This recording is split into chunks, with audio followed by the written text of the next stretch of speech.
They grow up loyal to the Republic, or they don't grow up at all. These were the infamous words of ARC Trooper Alpha-17 when the Battle of Kamino was looking like a Separatist victory. He had rigged the Kamino and clone lab to self-destruct, believing that if the Separatists won, the unborn clones would grow up to be loyal to the Confederate Army. Shaak Ti, however, was abhorrent toward the idea and stopped Alpha-17 before he could go through with it, instead convincing him of another strategy that would spare the lives of the unborn clones. This was Alpha-17's first taste of combat, and he loved it. The rest of his years were spent fighting and even being captured on some of the deadliest battlefields ever to be seen throughout the Clone Wars. This is the story of one of the toughest clones to ever grace the Republic Army.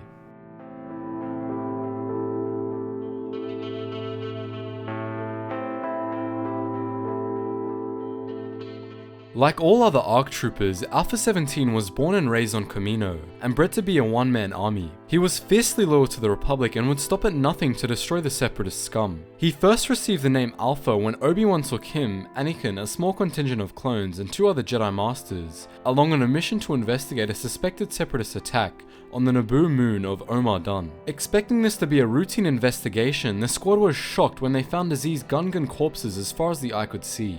Soon after this, before they could pinpoint the cause of the genocidal slaughter, the team was met by bounty hunter Dirge and Asajj Ventress. After a horrific fight involving reanimated Gungan corpses had ensued, the team had lost the Jedi General and all the clones aside from Alpha. With that said, they managed to escape and destroy the chemical weapon that killed the Gungans. Anakin then, uncomfortable with calling the ARC Trooper simply Clone, nicknamed him Alpha. Following this scarring battle, Obi-Wan had developed quite a liking for Alpha-17 and chose him once again to accompany him and Anakin on a mission. This time he would be leading an assault on Jabim, which would later be known as one of the most disastrous battles ever seen throughout the Clone Wars. I won't sidetrack and explain why the battle was so catastrophic for the Republic because that'd take a whole video, and I already have one about the battle that I'll link at the end.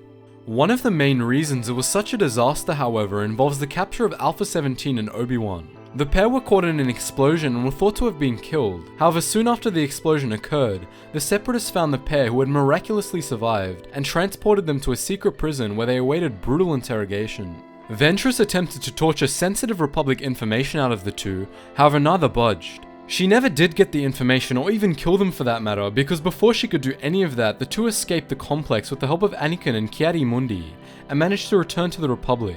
Alpha-17, however, was severely weakened and wounded and was put in back to tanks for several weeks. Alpha, however, managed to miraculously fully recover from his wounds and stayed on Kamino training the next generation of clone leaders through his experimental training program. This, however, was not the end of Alpha's time on the field, and he was later chosen to accompany Senator Bail Organa on his tour of the Outer Rim sieges. During an assault on the planet of Boz Pity, Alpha was unfortunate enough to run into Grievous and meet him face to face. During the brief confrontation, Alpha was critically wounded and thought to have been paralyzed. This is where Alpha's luck runs out, however. Although lucky enough to survive the initial battle with Grievous, he is later loaded onto a medical transport with the supposed corpse of Asajj Ventress on board. As it turns out, however, Ventress is very much alive and orders the pilots to take them to the unknown. Alpha-17 was never heard from again. Thanks for watching.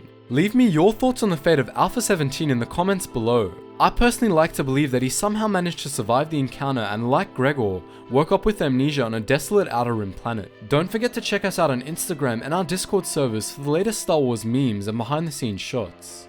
I'll see you in the next video.